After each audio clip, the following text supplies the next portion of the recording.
یعنی companion ship. This is very important. رفاقت جو ہے یہ خدا نے ہمارے اندر رکھی ہے. خدا نے رفاقت کے لیے ہمیں پیدا کیا ہے. خدا ہی نے شوہر اور بیوی دونوں کے اندر ایسی منفرد ضروریات رکھی جو اس کی حکمت اور منصوبے کا حصہ ہیں. سو یہ ضروریات اتفاقاً پیدا نہیں ہوئی ہیں بلکہ خدا نے اپنی کامل مرضی سے انہیں تخلیق کیا ہے. لہٰذا ہر ایماندار شوہر ہے یا بیوی ہے اس کی ذمہ داری ہے کہ وہ مسیح کے نمونے کو جو ہے وہ فالو کرے اور اپنی شریک حیات کی ان ضروریات کو محبت، خدمت اور احسار کے ساتھ پورا کرے، کیونکہ ہمیں اکیلے نہیں بنایا گیا بلکہ ہمارے لیے ایک کمپینین کو ہمارے لیے تیار کیا گیا. سو ایوری ون آف اس، ہم شادی شدہ ہیں تو شوہر اور بیوی کی ذمہ داری ہے کہ ہم خداوند یسوع مسیح کو اگزامپل بناتے ہوئے اپنے شریک حیات کی تمام ضروریات کو محبت کے ساتھ، خدمت کے ساتھ اور احسار کے ساتھ پورا کریں. سو یہ سبق ہمیں یہ یاد دلاتا ہے کہ شادی صرف ایک قانونی معاہدہ نہیں ہے یا معاشرتی تعلق نہیں ہے بلکہ ایک روحانی خدمت ہے، منسٹری ہے، جس میں دو ایماندار مل کر خدا کی تمجید کرتے ہیں اور اس کی مرضی کی تکمیل کے لیے ایک دوسرے کی خدمت کرتے ہیں. سو بنیادی حقیقت یہ ہے کہ ازدواجی زندگی کی کامیابی جو ہے وہ انسانی حکمت، ذاتی تجربے یا جذبات پر نہیں ہے بلکہ خدا کے کلام کی فرمانبرداری اور اس کی قدرت پر انحصار کرنے سے حاصل ہوتی ہے. ہاللیلویا. سو اگر آپ شادی شدہ زندگی میں کامیاب ہونا چاہتے ہیں تو انسانی حکمت سے یا انسانی فلسفی سے، روایات سے یا پھر اپنی سائنس اور ٹیکنالوجی اور دنیا کے تجربات سے آپ کچھ نہیں کر سکتے. سو اس سبق کا جو مرکزی مضمون یہ ہے کہ خدا ہی نے شوہر اور بیوی دونوں کو منفرد طور پر پیدا کیا ہے اور دونوں کی رفاقتی ضروریات بھی منفرد ہیں اور صرف کلام مقدس ہی ان کی ضروریات کو سمجھنے اور پورا کرنے کی صحیح تلقین اور صحیح طریقہ ہمیں سکھاتا ہے. سو اس سبق کا جو مقصد یہ ہے کہ ہم اس سمجھ سکیں کہ شادی کا بانی اور خالق خدا ہے اور ہمیں اکیلے نہیں بنایا گیا. بائبلی رفاقت جو ہے، کمپینین شپ کی حقیقی مفہوم کو ہمیں جاننا ہے اور یہ پہچاننا ہے کہ شوہر اور بیوی دونوں کی ضروریات خدا کی طرف سے مختلف رکھی گئی ہیں. خود غرض سوچ جو ہے، خود غرضانہ تعلقات جو ہیں یا توقعات نقصان کا باعث بنتے ہیں.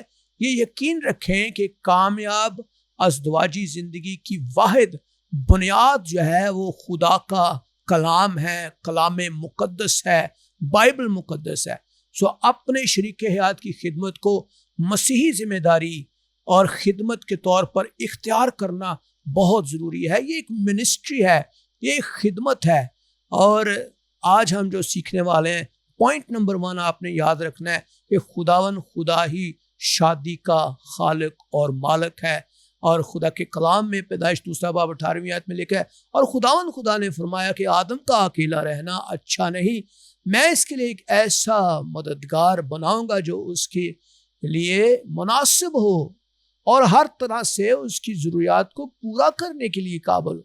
سو اس کا مطلب یہ ہے کہ بائبل مقدس شادی کی تعلیم جو ہے نئے عہد نامے سے نہیں بلکہ بائبل مقدس پیدائش سے ہی شروع کرتی ہے. جب خدا نے آدم کو اور ہوا کو پیدا کیا تو اس وقت دنیا میں گناہ تو موجود نہیں تھا. ہر چیز کو بنانے کے بعد خدا نے کہا کہ یہ اچھا ہے، یہ خوبصورت ہے، یہ انتہائی یونیک ہے. لیکن پہلی مرتبہ اس نے آدم کے لیے کہا کہ آدم کا اکیلا رہنا اچھا نہیں ہے. اس کا مطلب ہے کہ اس وقت صرف خدا کو آدم کی اس تنہائی کی فکر تھی. آدم کے لیے کوئی کمپینین نہیں تھا، کوئی رفاقت کے لیے کوئی اس کی مانند شخصیت موجود نہیں تھی جس سے وہ اپنی جو ہے ذاتی معلومات کو شیئر کر سکے یا پھر اپنے لیے ایک کمپینین تلاش کر سکے، اپنی رفاقتی ضروریات کو پورا کر سکے۔ یہ اعلان اس بات کی طرف اشارہ کرتا ہے کہ انسان کو رفاقت کے لیے ہر وقت ایک شخص کی ضرورت ہے۔ تو خدا نے آدم کی تنہائی کو ختم کرنے کے لیے خدا نے اس کے لیے ہوا کو پیدا کیا اور اس کی مناسب مددگار پیدا کیا، ساتھی کے طور پر پیدا کیا، شریک حیات کے طور پر پیدا کیا۔ یہ حقیقت واضح کرتی ہے کہ شادی انسان کی ضرورت سے پہلے خدا کی منصوبے کا حصہ تھی۔ خدا انسان کی تمام ضروریات کو انسان سے بہتر جانتا ہے، اس لیے اس نے شادی کو انسان کی برکت اور اس کی خوشی اور اس کی تکمیل کے لیے قائم کیا ہے کہ شادی شدہ شخص جو ہے وہ کسی چیز کی کمی محسوس نہ کرے، اس کے پاس ایک بیوی ہو اور بیوی کے پاس ایک خاوند ہو، اور وہ اپنے تمام تر ازدواجی، جسمانی، روحانی اور جذباتی ضروریات ایک دوسرے کے ساتھ پوری کر سکے۔ کلام مقدس میں لکھا ہے مثال 18:22 میں، جس نے بیوی پائی اس نے تحفہ پایا، اس نے نعمت پائی اور خداوند کا فضل اس کے اوپر ہوا ہے۔ پر ایک دیندار شریک حیات خدا کا ایک عظیم گفٹ ہے، ایک عظیم نعمت ہے، نہ صرف زندگی گزارنے کا ذریعہ ہے بلکہ میں سوچتا ہوں کہ آپ کی زندگی کا ایک عظیم گفٹ وہ ہے۔ ہمیں ہر وقت اس بات کا احساس ہونا چاہیے کہ خداوند خدا ہی شادی کا خالق اور مالک ہے، وہ ممار ہے، وہ بانی ہے، اور شادی کا مقصد صرف انسان کی خوشی نہیں ہے بلکہ خدا کی تمجید کرنا ہے، خدا کی حمد کرنا ہے اور خدا کے نام کو جلال دینا ہے۔ خدا کی مرضی کے ذریعے کوئی ازدواجی زندگی مکمل کامیاب نہیں ہو سکتی ہے۔ ہمیشہ یاد رکھیں، انسانی فلسفہ کبھی بھی خدا کی حکمت کا متبادل نہیں ہو سکتا۔ چاہے آپ کوئی بھی کتاب پڑھ کے دیکھ لیں، کوئی بھی علم حاصل کر لیں، ازدواج کو بہتر کرنے کے لیے آپ کوئی بھی تھراپی کر لیں، آپ کبھی بھی اس وقت تک کامیاب نہیں ہو سکتے جب آپ خدا کی مرضی کے ساتھ ازدواجی زندگی نہیں گزاریں گے۔ خدا کی منصوبہ بندی ہمیشہ انسان کی سوچ سے بہت ہی بہتر ہے اور کامل ہوتی ہے۔ پوائنٹ نمبر 2 جو ہے وہ یہ ہے کہ میرج از اے منسٹری، شادی ایک روحانی خدمت ہے۔ بائبل مقدس کی ایک خوبصورت آیت ہمیں بیان کرتی ہے افسیوں 5:25 کے اندر، اے شوہرو اپنی اپنی بیویوں سے محبت رکھو جیسے مسیح نے کلیسیا سے محبت کر کے اپنے آپ کو اس کے لیے قربان کیا، موت کے حوالے کر دیا۔ کلام ہمیں اسٹریٹ فارورڈ کہہ رہا ہے کہ اپنی بیوی سے محبت کرو جیسے مسیح نے کلیسیا کے ساتھ محبت کی ہے۔ اور ایسے ہی ہم پہلا کرنتھیوں 13واں باب اس کی 4 آیت سے 8ویں آیت تک ہم دیکھتے ہیں کہ محبت کے تعلق سے خدا کا بندہ پالوس بیان کرتا ہے، محبت صابر ہے، مہربان ہے، حسد نہیں کرتی ہے، شیخی نہیں مارتی ہے، پھولتی نہیں ہے۔ کلام جو ہے یہ بڑا ہی واضح ہے کہ شادی ایک روحانی خدمت ہے، اور جیسے ابن آدم جب اس دنیا میں آیا تو وہ خدمت لینے نہیں بلکہ خدمت کرنے کے لیے آیا تاکہ بتیروں کے لیے اپنی جان کا فدیہ دے۔ دنیا کی نظر میں شادی ایک ایسا تعلق ہو سکتا ہے جہاں 2 لوگ اپنی خوشی اور آرام اور ذاتی خواہشات پوری کرنے کے لیے ایک دوسرے کے ساتھ زندگی گزاریں، لیکن بائبل مقدس شادی کی ایک بالکل مختلف تصویر پیش کرتی ہے، اور خداوند خدا کے نزدیک شادی صرف ایک رشتہ نہیں ہے بلکہ ایک روحانی خدمت ہے۔ دس از اے منسٹری، اور ایک خدمت کا نام ہے۔ جس طرح ایک خادم اپنے مالک کی خدمت کرتا ہے، چرواہا اپنی بھیڑوں کی دیکھ بھال کرتا ہے، مسیح نے اپنی کلیسیا کے لیے اپنی جان دی، اسی طرح شوہر اور بیوی ایک دوسرے کی خدمت کے لیے ہی پیدا کیے گئے ہیں اور خدمت کرنے کے لیے بلائے گئے ہیں۔ اس لیے ایک کامیاب شادی کی بنیاد یہ سوال نہیں ہے کہ میرا شوہر یا میرا شریک حیات میرے لیے کیا کر رہا ہے، بلکہ اس کا مطلب یہ ہے کہ میں اپنے شریک حیات کے لیے خدا کی مرضی کے مطابق کیا کر رہا ہوں۔ جب دونوں میاں بیوی خدمت کرنے والے بن جاتے ہیں تو محبت، امن، خوشی، برکت خود بخود گھر کے اندر آنا شروع ہو جاتی ہے اور ظاہر ہو جاتی ہے۔ ہاللیلویا۔ سو لفظ خدمت جو ہے یہ بڑا ہی ضروری اور سمجھنے والا ہے کہ صرف کلیسیا میں منادی کرنا، عبادت کرنا یا چرچ جانا یہ خدمت نہیں ہے، بلکہ بائبل کے مطابق خدمت کا مطلب ہے دوسروں کی محبت، فروتنی، قربانی، وفاداری کے ساتھ دیکھ بھال کرنا، دوسروں کی دیکھ بھال کرنا جو آپ کو بخشے گئے ہیں، جو آپ کے ساتھ کنیکٹڈ ہیں۔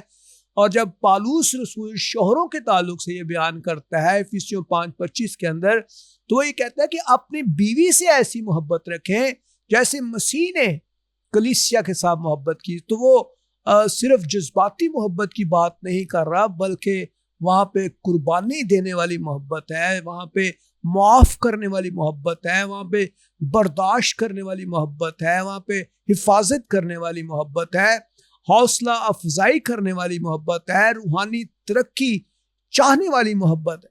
سو یہی وہ محبت ہے جو مسیح نے صلیب پر ظاہر کی ہے، اور اس کا ایک ایگزامپل ہمیں خدا یسوع مسیح کی زندگی سے ملتا ہے۔ سو اسی طرح بیوی کو بھی یہ حکم ہے کہ وہ اپنے شوہروں کا احترام کریں، تابع رہیں، اس کی مددگار بنے اور اس کی زندگی میں خدا کی نعمت بنے۔ ہاللیلویا۔ سو دونوں مل کر ایک دوسرے کی خدمت کریں، اور یہی حقیقی بائبل کی شادی ہے۔ اسی بائبلی شادی کو ہی ہم جو ہے شادی شدہ زندگی کہتے ہیں، میرج لائف کہتے ہیں۔ سو مسیح ہمارے لیے ایک کامل ایگزامپل ہے، مثال ہے۔ خدا یسوع مسیح نے کبھی یہ نہیں فرمایا کہ پہلے لوگ میری خدمت کریں پھر میں ان کو محبت کروں گا۔ میرے خیال میں خدا یسوع مسیح نے کہا کہ ابن آدم اس لیے آیا کہ وہ خدمت کرے، مرکز 10:45 میں لکھا۔ اور یہی مسیحی شادی کا ایک بنیادی اور اہم اور پہلا اصول ہے کہ آپ نے اپنی بیوی کے ساتھ یا اپنی بیوی کی خدمت کرنی ہے، شوہر کی خدمت کرنی ہے۔ سو شوہر یہ نہ سوچے کہ میری بیوی پہلے مطلب خدمت کرے گی تو پھر میں اس سے محبت کروں گا، یا بیوی یہ پہلے کہے کہ بھی میرا شوہر میری خواہشات کو پہلے پورا کرے گا تب میں اس کا احترام کروں گی، تابع ہوں گی، بلکہ دونوں کو مسیح کی مانند خدمت کرنے کا انتخاب کرنا ہے۔ سو دس از ویری امپورٹنٹ، جو آج کا امپورٹنٹ جو چیپٹر ہے جس کے اوپر میں آج بات کر رہا ہوں۔ سو پہلا کرنتھیوں 13واں باب جو ہے وہ ازدواجی محبت کی ایک بڑی خوبصورت مثال ہمیں نظر آتا ہے۔ سو پالوس رسول محبت کی جو تعریف بیان کرتے ہیں وہ ہر شوہر اور بیوی کے لیے روزانہ کا ایک معیار ہونا چاہیے، ڈیلی ایوری ڈے روٹین ہونی چاہیے۔ آپ کی محبت کیسی ہے؟ اس میں صبر ہے، اس میں مہربانی ہے، اس میں حسد تو نہیں ہے، اس میں اپنی بڑائی تو نہیں ہے، غرور تو نہیں ہے، بدتمیزی، بد زبانی، بد کلامی تو نہیں ہے، گالی گلوچ تو نہیں ہے، اپنی بھلائی تو نہیں چاہتی، جلد غصے میں تو نہیں آ جاتی، جھنجھلا تو نہیں جاتی، جلد آپے سے باہر ہو جانا، بہت جلدی غصے میں آ جانا، تکبر سے بھر جانا، برائی کا حساب لینا اور مقابلہ بازی کرنا، تنقید کرنا۔ میں سوچتا ہوں یہ ساری چیزیں جو ہے یہ وہ چیزیں ہیں جو آج ہمارے معاشرے میں شادی شدہ زندگی میں کم ہوتی چلی جا رہی۔ سو سچائی سے کیا خوش ہوتی ہے، سب کچھ وہ برداشت کر رہی ہے، ہر حال میں ایمان رکھتی ہے، کیا یہ ساری چیزیں ہمیشہ قائم ہیں؟ ہمیں امید رکھتی ہے؟ کیا ایسی محبت ہمیشہ امید رکھنے والی محبت ہے، ثابت قدم رہتی ہے؟ یہی وہ محبت ہے جس میں ایک مسیحی گھرانہ جو ہے وہ مضبوط رہتا ہے اور مضبوطی کی طرف بڑھتا ہے۔ سو میرے عزیزو یہ بہت امپورٹنٹ چیزیں ہیں جو آج ہم سیکھ رہے ہیں۔ سو ازدواجی زندگی بھی بالکل ایسی ہی ہے۔ اگر شوہر صرف اپنی خواہشات پوری کرتا ہے، بیوی صرف اپنی ضروریات کے بارے میں سوچتی ہے، تو گھر میں اختلاف بڑھتا چلا جاتا ہے۔ اور جب دونوں مسیح کی مانند خدمت کرنا سیکھنا شروع کرتے ہیں تو ان کا گھر محبت سے بھر جاتا ہے، امن سے بھر جاتا ہے، برکت کا مرکز بن جاتا ہے۔ سو میرے عزیزو، ہمیں روحانی طور پر اس ریالٹی کو فیس کرنا ہے۔ روحانی حقیقت یہ ہے کہ شوہر اور بیوی ایک دوسرے کی خدمت کے لیے پیدا کیے گئے ہیں۔ دراصل وہ صرف اپنے شریک حیات کی خدمت نہیں کر رہے ہوتے، بلکہ خداوند کی فرما برداری کر رہے ہوتے ہیں۔ خداوند نے ان کو اسی کام کے لیے جوڑا ہے۔ تو خدا نے ان کی محبت، قربانی اور وفاداری کو دیکھا ہے اور انہیں اپنی برکت سے نوازا ہے۔ اسی لیے شادی صرف دو انسانوں کا تعلق نہیں ہے، بلکہ اس میں تین ہستیاں انوالو ہے۔ ایک تو شوہر ہے، دوسرا بیوی ہے، اور تیسرا خداوند خدا ہے۔ ہاللیلویا۔ سو جب خدا اس تعلق کا مرکز بن جاتا ہے تو محبت کمزور نہیں پڑتی، بلکہ روز بروز بڑھتی چلی جاتی ہے اور ہمارا گھر خوبصورت بنتا چلا جاتا ہے۔ سو ہمیں غور کرنا ہے، کیا ہم اپنی شریک حیات کی ذمہ داریوں کو سمجھتے ہیں، پورا کرتے ہیں؟ کیا میری محبت مسیح جیسی قربانی دینے والی محبت ہے؟ کیا میں اپنے شریک حیات کی خدمت خوشی سے کرتا ہوں یا مجبوری سے کرتا ہوں؟ کیا میری زندگی میں پہلا کرنتھیوں 13واں باب کی محبت کی جھلک نظر آتی ہے؟ اگر آج مسیح میرے گھر میں رہتے ہیں تو کیا وہ میری ازدواجی زندگی سے خوش ہوں گے؟ سو یہ ساری چیزیں جو ہے نا آج آپ کے سامنے ہیں۔ سو اس سبق سے ہم نے بہت امپورٹنٹ چیزیں سیکھی ہیں۔ شادی ایک روحانی خدمت ہے، مسیح ہمارا کامل نمونہ ہے۔ محبت صرف جذبات نہیں بلکہ ایک عمل ہے، ایکشن ہے۔ خود غرضی شادی کو کمزور کرتی ہے۔ سو بائبل مقدس کے اندر چند ایک حوالہ جات ہم دیکھ سکتے ہیں۔ افیسیوں 5:25 میں لکھا ہے، آئے شوہروں اپنی بیویوں سے محبت رکھو۔ شوہروں کے لیے یہ حکم ہے، اور ایسے ہی مسیح کی اگزامپل دیتے ہوئے کہا گیا کہ مسیح نے جیسے کلیسیا سے محبت کی ویسے ہی تم نے اپنی بیوی سے بھی محبت کرنی ہے۔ اور جیسے میں نے پہلے کہا کہ مرکز 10:45 کا حوالہ کہ خداوند یسوع مسیح جو ابن آدم ہے وہ خدمت لینے نہیں بلکہ خدمت کرنے آئے ہیں۔ سو پوائنٹ نمبر 4 جو آج ہم سیکھنے والے ہیں وہ ہے کلام مقدس کامیاب ازدواجی زندگی کی واحد بنیاد ہے۔ جو اس چیپٹر میں ہم سیکھ رہے ہیں کہ کلام مقدس یعنی بائبل مقدس ہی واحد وہ کتاب ہے جو کامیاب ازدواجی زندگی کی واحد اور اکلوتی بنیاد ہے۔ یوحنا 17:17 میں لکھا ہے، انہیں سچائی کے وسیلے سے مقدس کر، تیرا کلام سچائی ہے۔ سو ہمیں کلام کو ہی سہارا بنانا ہے، کلام ہی ہمارا واحد وسیلہ ہے، سورس ہے۔ مثال 3 میں لکھا ہے، اپنے سارے دل سے خداوند اپنے خدا پر توکل رکھ، اپنے فہم پر تکیہ نہ کر، اپنی سب راہوں میں اس کو پہچان، وہ تیری رہنمائی کرے گا۔ اور یسایہ 55 کے اندر ہم دیکھتے ہیں خدا کے کلام میں لکھا ہے کہ میرے خیال تمہارے خیال نہیں ہے اور نہ ہی تمہاری راہیں جو ہیں وہ میری راہیں ہیں۔ خدا فرماتا ہے کیونکہ جس قدر آسمان زمین سے بلند ہے اسی قدر میری راہیں تمہاری راہوں سے اور میرے خیال تمہارے خیالوں سے بلند ہے۔ سو ہر مضبوط بنیاد جو ہے، عمارت جو ہے ایک مضبوط بنیاد کے اوپر کھڑی ہوتی ہے۔ اگر بنیاد کمزور ہوگی تو عمارت خود بخود کمزور ہو جاتی ہے، اور خواہ وہ کتنی ہی خوبصورت کیوں نہ ہو، ایک گھر جو ہے وہ اس کی مضبوطی کی واحد اکلوتی جو گارنٹی ہے وہ اس کی بنیاد ہے۔ سو اسی طرح شادی کی کامیابی صرف محبت، جذبات یا باہمی سمجھ بوجھ پر منحصر نہیں ہے، بلکہ اس کی بنیاد جو ہے وہ خدا کے کلام کے اوپر ہے۔ خدا کا کلام بائبل مقدس۔ سو بائبل مقدس ہی وہ واحد بنیاد ہے جس پر ایک مضبوط، پائیدار اور خدا کو جلال دینے والی ازدواجی زندگی تعمیر ہوتی ہے۔ اگر شوہر اور بیوی اپنی زندگی کو انسانی فلسفوں میں، معاشرتی نظریات یا ذاتی احساسات پر قائم کرے تو انہیں مایوسی اور ناکامی کا سامنا کرنا پڑے گا، لیکن اگر وہ اپنی زندگی کو خدا کے کلام پر استوار کریں گے تو وہ روحانی ترقی، امن اور برکت کا خوبصورت تجربہ حاصل کریں گے۔ سو میرے عزیزو، بائبل مقدس جو ہے وہ ہماری سچائی ہے۔ جیسے میں نے حوالہ پڑھا کہ انہیں سچائی کے وسیلے سے مقدس کر، تیرا کلام سچائی ہے۔ سو لفظ مقدس کرنے کا مطلب ہے کسی شخص کو گناہ سے علیحدہ کرنا، خدا کی مرضی کے لیے مخصوص کرنا۔ سو یہ آیت ہمیں سکھاتی ہے کہ تبدیلی انسان کی کوشش سے نہیں آتی ہے، بلکہ خدا کے کلام کے ذریعے سے ہمیں نظر آتی ہے۔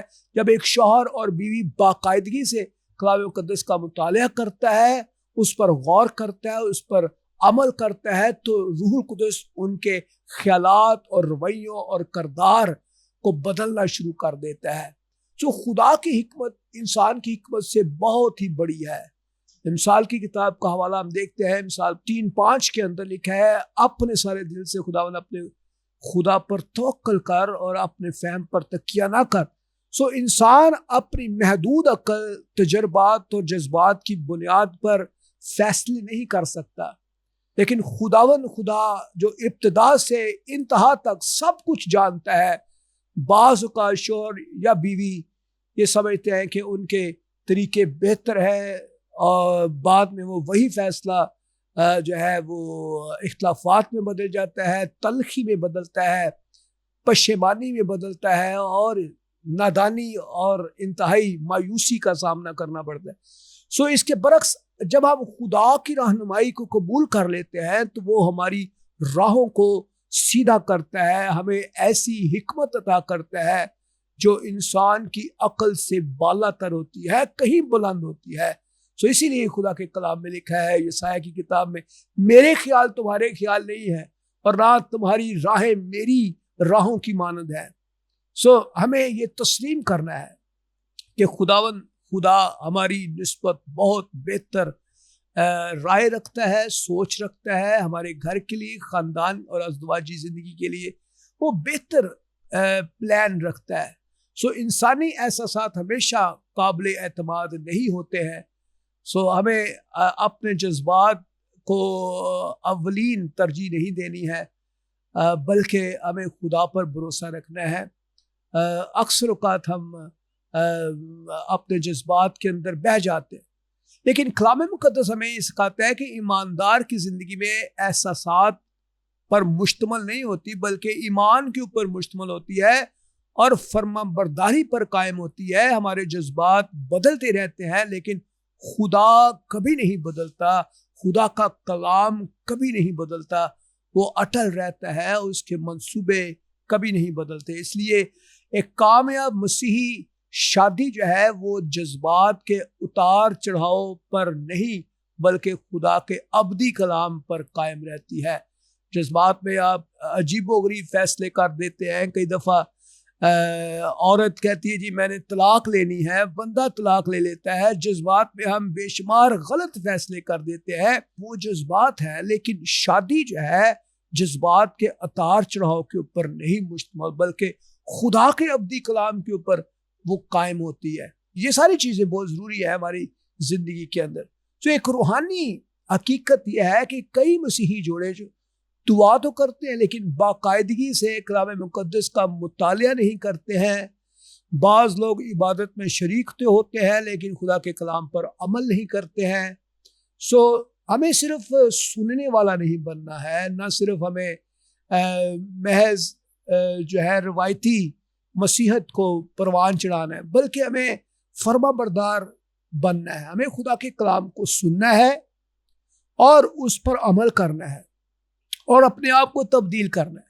سو جس گھر میں روزانہ خدا کا کلام پڑھا جائے گا، اس پر غور کیا جائے گا، اس کے مطابق زندگی گزارنے کی کوشش کی جائے گی، وہاں روح القدس جو ہے محبت، خوشی، اطمینان، معافی، صبر، حلم اور اتحاد کو پیدا کر دیتا ہے، اور اس سے ہماری زندگیاں بہت خوبصورت بن جاتی ہیں۔ سو آپ ذرا غور کریں، کیا آپ کی ازدواجی زندگی کی بنیاد بائبل مقدس خدا کا کلام ہے یا آپ کے جذبات ہیں؟ کیا میں روزانہ خدا کے کلام کا مطالعہ کرتی ہوں؟ کیا میں اختلاف کے وقت خدا کی حکمت کو ڈھونڈتا ہوں یا اپنی رائے پر ہی انحصار کرتا ہوں؟ کیا میرا گھر خدا کے کلام کی تعلیمات کے مطابق چل رہا ہے؟ کیا میں اپنے شریک حیات کے ساتھ مل کر دعا کرتا ہوں، کرتی ہوں، کلام مقدس کا مطالعہ کرتا ہوں؟ یہ بہت ضروری اور انتہائی اہم چیزیں ہیں۔ اگر شوہر اور بیوی روزانہ چند منٹس یا کچھ لمحات دعا میں اکٹھے گزارتے ہیں، بائبل مقدس کا مطالعہ کرتے ہیں، گفت و شنید کرتے ہیں، ان کے درمیان روحانی اتحاد پیدا ہوتا ہے۔ جب اختلاف پیدا ہو تو اپنے دلیل پیش کریں اور یہ سوال کریں اس مسئلے کے بارے میں خدا کا کلام کیا بیان کرتا ہے۔ خدا کے خادموں سے آپ پوچھ سکتے ہیں، اور اسی طرح جھگڑوں کو ختم کرنے کے لیے آپ فروتنی کو اختیار کر سکتے ہیں۔ ایک طالب علم کی حیثیت سے ہمیں کیا عملی سبق ملتا ہے؟ ہمیں سبق نمبر 1 یہ ملتا ہے کہ بائبل مقدس جو ہے ازدواجی زندگی کی واحد بنیاد ہے، معیار ہے، اور کامل معیار وہ ہے۔ ہر فیصلہ، ہر رویہ، ہر تعلق خدا کے کلام کے مطابق ہونا چاہیے۔ خدا کی حکمت انسانی حکمت سے بہت بالا تر ہے۔ ہمیں اپنی حکمت، اپنی عقل کی بجائے خدا پر بھروسہ رکھنا ہے۔ احساسات تو بدلتے رہتے ہیں لیکن خدا کا کلام ہمیشہ قائم رہتا ہے۔ اس لیے ایمان کی بنیاد جذبات نہیں بلکہ سچائی پر ہونی چاہیے۔ فرما برداری روحانی تبدیلی کو لے کر آتی ہے۔ صرف کلام سننا ہی کافی نہیں ہے، اس پر عمل کرنا بھی بہت ضروری ہے۔ ہاللیلویا۔ پوائنٹ نمبر 5 جو ہے وہ یہ ہے کہ جو خاندان کلام مقدس کو اپنی بنیاد بناتا ہے وہ آزمائشوں میں مضبوط کھڑا رہتا ہے، اور یہ بہت ضروری ہے کیونکہ آزمائشیں تو ہماری زندگی کا حصہ ہیں اور وہ آتی ہیں، لیکن جو خاندان جو ہے وہ خدا کے کلام کے اوپر کھڑا ہے اس کو کوئی گرا نہیں سکتا۔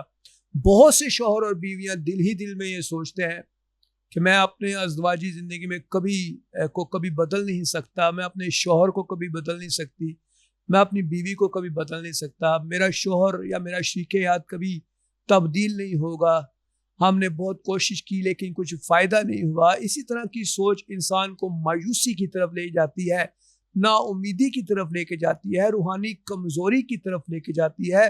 لیکن اس چیپٹر کے اندر ہم یہ سیکھ رہے ہیں کہ ہمیں روحانی حقیقت کو جاننا ہے۔ خدا کبھی بھی اپنے بچوں کو ایسا حکم نہیں دیتا جس پر عمل کرنے کی قوت اور قدرت ان کے پاس نہ ہو۔ خدا نے ہمیں وہ سب کچھ دیا ہے جو ہم کر سکتے ہیں، جس کی کرنے کی اہلیت ہمیں خدا نے دی ہے، اور خدا کبھی بھی ہمیں اکیلا نہیں چھوڑتا۔ اگر خدا ہمیں محبت کرنے، معاف کرنے، خدمت کرنے، صبر کرنے، ایک دوسرے کی ضروریات کو پورا کرنے کا حکم دے رہا ہے تو وہ ہمیں یہ سب کرنے کی قوت عطا کرتا ہے اور قدرت دیتا ہے۔ مسیحی زندگی انسانی طاقت سے نہیں چلتی ہے بلکہ روح القدس کی قدرت سے گزاری جا سکتی ہے۔ میں آپ کو بارہا یہ بات کہہ چکا ہوں کہ آپ اپنے طور پر کبھی کامیاب نہیں ہو سکتے۔ خدا کا خادم جو ہے، خدا کا بندہ پالوس جو ہے، وہ افسیوں کے خط میں اس عظیم قدرت کا ذکر کرتا ہے جس نے یسوع مسیح کو مردوں میں سے زندہ کیا ہے۔ یہ کوئی عام علامت نہیں ہے، یہ وہی الہی قدرت ہے جو آج بھی ہر ایماندار کی زندگی میں کام کر رہی ہے۔ اس کا مطلب یہ ہے کہ جو خدا مردوں کو زندہ کر سکتا ہے وہ ٹوٹے ہوئے رشتوں کو بھی بحال کر سکتا ہے، سخت دلوں کو بھی نرم کر سکتا ہے، زخمی تعلقات کو بھی شفا دے سکتا ہے، محبت کو دوبارہ زندہ بھی کر سکتا ہے۔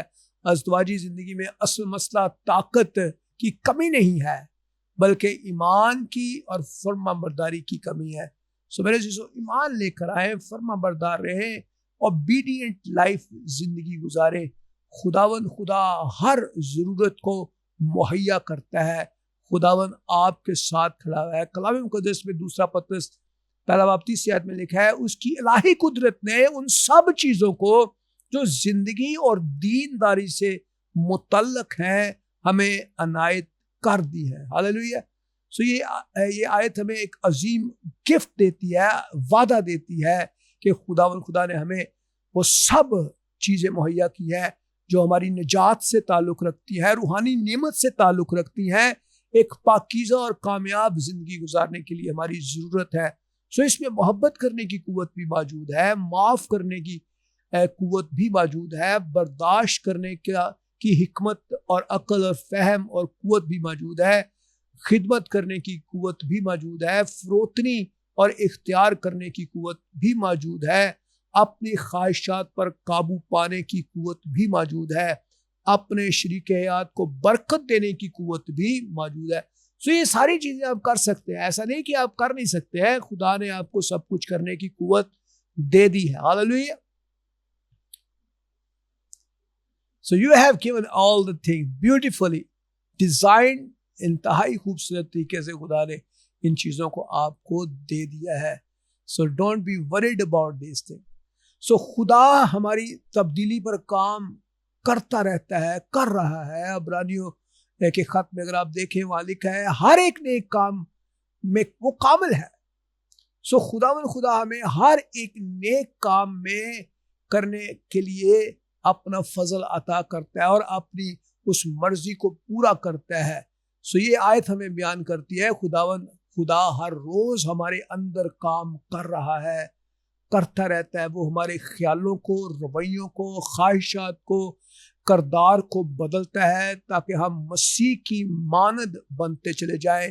لہٰذا ایک کامیاب شادی صرف شریک حیات کو بدلنے کی کوشش نہیں ہے, بلکہ پہلے خود اپنے آپ کو تبدیل کرنا ہے, خدا کے سپرد کرنا ہے, ہمیں تابعداری اختیار کرنی ہے, اپنے رویوں کو, خیالات کو خدا کے تابع کرنا ہے.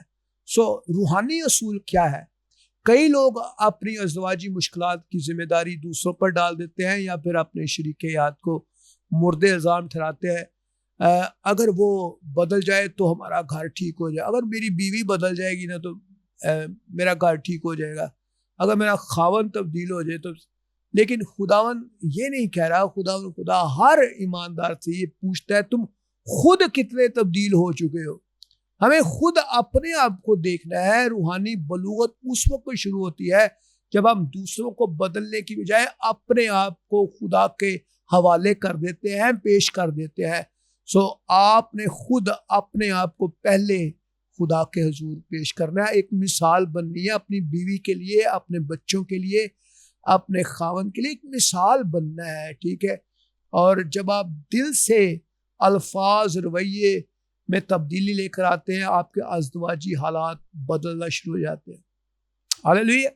سو ہمیں اپنے آپ کو تبدیل کرنا ہے. خدا کا بندہ پالوس جو ہے وہ بیان کرتا ہے ایک وقت میں جلد باز, خوف زدہ اور کمزور شخص تھا وہ, اور وہ انتہائی خوف کے عالم میں تھا, انتہائی جذباتی تھا اور کمزور تھا. لیکن جب روح القدس اس کی زندگی میں آتا ہے تو وہ ہزاروں لوگوں کو یسوع مسیح کے پاس لانے کا سبب بنتا ہے. آپ دیکھیں پطرس کے بارے میں خدا کا کلام بیان کرتا ہے کہ پطرس رسول جو ہے وہ خداوند یسوع مسیح کا بڑا ہی ایکٹیو ڈسائپل تھا, بڑا ہی ایکٹیو رسول تھا, لیکن وہ جلد باز تھا, خوف زدہ تھا, کمزور تھا. لیکن جب روح القدس اس کے اندر آ جاتا ہے وہی شخص جو ہے وہ ہزاروں کو یسوع مسیح کے پاس لانے کا سبب بنتا ہے. سو خدا ایک انسان کو لیتا ہے, اس کی ویلیو کو چینج کر دیتا ہے. وہ ایک شخص, ایک شوہر, ایک بیوی کو, ایک پورے خاندان کو بھی تبدیل کر سکتا ہے. سو غور کرنے کی بات ہے, کیا آپ اپنی زندگی میں خدا پر بھروسہ کرتے ہیں, خدا کی قدرت پر؟ کیا آپ یقین رکھتے ہیں کہ خدا میری ازدواجی زندگی کو بدل سکتا ہے؟ کیا آپ یہ یقین رکھتے ہیں کہ آپ کا شریک حیات تبدیل ہو سکتا ہے؟ آپ صرف شکایت کرنے کی بجائے آپ دعا کرنا شروع کریں. کیا میں روزانہ روح القدس کی رہنمائی مانگتا ہوں؟ میری زندگی کا کون سا حصہ ابھی تک خدا کے سپرد نہیں ہے؟ غور کریں. And what you have to do, action plan کیا ہے؟ جب بھی آپ کو اپنے شریک حیات سے محبت کرنے میں مشکل محسوس ہو فوراً دعا کریں, اے خداوند میں اپنی طاقت سے نہیں یہ کر سکتا, لیکن روح القدس کے وسیلے سے جو مجھے قوت بخشتا ہے میں کر سکتا ہوں. اور خدا کا پاک روح آپ کو وہ محبت عطا کرے گا، وہ الفاظ دے گا، وہ احساسات دے گا، وہ جذبات دے گا جو آپ کی بیوی اور آپ کے خاوند کے لیے بہت ہی خوبصورت ہوں گے۔ اسی طرح اگر آپ معاف کرنا آپ کو مشکل لگتا ہے تو میں سوچتا ہوں خدا کی قدرت پر بھروسہ کریں اور اسی سے ہی آپ آگے بڑھ سکیں گے۔ ہر روز بائبل مقدس کا مطالعہ کریں، دعا کریں، روح القدس کی رہنمائی کے ذریعے سے اپنی روحانی زندگی کو مضبوط کرتے چلے جائیں۔ اینڈ ناؤ پوائنٹ نمبر 6 جو ہے آج اس چیپٹر کے اندر ہم دیکھتے ہیں کہ خود غرضانہ توقعات بائبلی رفاقت کو تباہ کر دیتی ہے۔ جب آپ سیلفش مائنڈڈ ہوتے ہیں، آپ ہمیشہ اپنی ذات کو، اپنے پیسے کو، اپنے خوشی کو، اپنی تمام تر چیزوں کو ہمیشہ پوزیسو ایٹیٹیوڈ کے ساتھ زندگی گزارتے ہیں، تو وہ آپ کی رفاقت کی جو بائبلی رفاقت کو ہے وہ تباہ کر دیتی ہیں، اور آپ کی بیوی اور آپ کے خاوند کے ساتھ آپ کی جو کمپینینشپ جو ہے اس کو ڈسٹرب کرتی ہیں۔ خدا کے کلام میں یرمیہ کی کتاب میں لکھا ہے دل سب چیزوں سے بڑا ہیلے باز اور لا علاج ہے۔ دل جو ہے اس کو صرف خدا ہی جانچتا ہے، اور ہر شخص کی روش کے مطابق خدا اس کو بدلہ دیتا ہے۔ اور یوحنا کی انجیل میں لکھا ہے اگر تم میرے حکموں پر عمل کرو گے تو میری محبت تم میں قائم رہے گی۔ یہ باتیں میں تم سے اس لیے کہتا ہوں کہ میری خوشی تم میں پوری ہو اور تمہاری خوشی پوری ہو جائے۔ کلام مقدس میں لکھا ہے مانگو تو تم کو دیا جائے گا اور ڈھونڈو گے تو پاؤ گے۔ ازدواجی زندگی میں پیدا ہونے والے بیشتر اختلافات جو ہیں ان کی جڑ آپ کے رویے ہیں، آپ کی گفتگو ہے، اور خود غرضانہ تعلقات اور توقعات ہیں، ایسی ایکسپیکٹیشن جس کا تعلق اور محور آپ کی ذات ہے، آپ کی خوشی ہے، آپ کے تعلقات ہے، یہ ساری چیزیں جو ہیں جن کے اوپر بیس کرتی ہیں۔ بہت سے شوہر اور بیویاں اپنی خوشی کو اپنے شریک حیات کے رویے سے وابستہ کر لیتے ہیں۔ وہ یہ سوچتے ہیں کہ اگر میرا شوہر بدل جائے گا تو میں خوش ہو جاؤں، اگر میری بیوی میری تمام خواہشات پوری کرے گی تو میرا گھر خوشحال ہو جائے گا۔ یہ سوچ ازدواجی مسائل کی اصل وجہ ہے۔ کلام مقدس ہمیں سکھاتی ہے کہ ہماری حقیقی خوشی کا سرچشمہ ہمارا شریک حیات نہیں ہے بلکہ خداوند یسوع مسیح ہے۔ ہاللیلویہ۔ جب انسان اپنی خوشی کا مرکز خدا کی بجائے کسی انسان کو بنا لیتا ہے تو وہ مایوسی کا تجربہ کرتا ہے، اس کے منہ میں شکایات ہوتی ہیں، تلخی اس کے اندر نظر آتی ہے۔ خدا کا بندہ یرمیہ یہی بیان کرتا ہے دل جو ہے وہ سب چیزوں سے بڑھ کر ہیلے باز ہے اور لا علاج ہے۔ یہ آیت ہمیں بیان کرتی ہے کہ انسان کی گناہ آلودہ فطرت جو ہے وہ سب کچھ کو ظاہر کرتی ہے، اور اکثر یہ سمجھتے ہیں کہ ہمیں معلوم ہے کہ ہمیں کسی چیز کی ضرورت ہے، لیکن حقیقت میں ہمارا دل ہمیں دھوکہ دے سکتا ہے۔ اس لیے ہمیں ہمیشہ خدا کے کلام کی طرف دیکھنا ہے، خدا کے خادموں سے ہمیں کاؤنسلنگ لینی ہے، مشاورت لینی ہے، اور ایک دوسرے کی خواہشات کے مطابق خدا کی حکمت کا سہارا لینا ہے۔ ہاللیلویہ۔ حقیقی خوشی کہاں سے ملتی ہے؟ خداوند یسوع مسیح نے کہا اگر تم میرے حکموں پر عمل کرو گے تو تمہاری خوشی پوری ہو جائے گی۔ اگر ہم خداوند کے حکموں پر غور کرتے ہیں تو ہماری خوشی پوری ہو جاتی ہے، اور یقین جانیں یہ خوشی دنیا نہیں دے سکتی۔ خدا کا اطمینان آپ کے اندر آ جاتا ہے اور آپ کی زندگی میں خوشی اور تسلی اور اطمینان آتا ہے۔ یہ ہماری زندگی کا ایک اہم اور بنیادی اصول ہے۔ شادی میں خود غرضی کی علامات کیا ہیں؟ ہمیں ہمیشہ شکایت رہتی ہے، شریک حیات پر ہم تنقید کرتے رہتے ہیں، چھوٹی چھوٹی باتوں سے لڑائی جھگڑا شروع ہو جاتا ہے، ہم ایک دوسرے کا موازنہ کرتے ہیں،